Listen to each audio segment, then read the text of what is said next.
Hello, we are riding on what's it? We are riding a horse at Giza. We are riding a carrot with a horse in it. Yeah, it's wonderful. In Giza, at the pyramids. Yes, we are now. Well, it was bad news. The pyramids were closed, but now we are in carrot and it is wonderful. Oh my God. We're gonna see the two pyramids and maybe the Sphinx.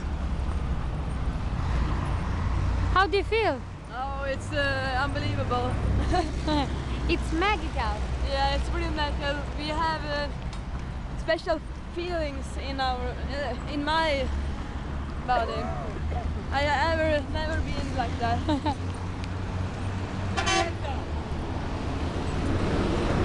Hey.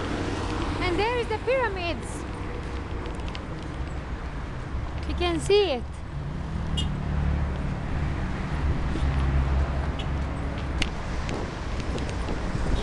Har de här i handen alltså. Okay.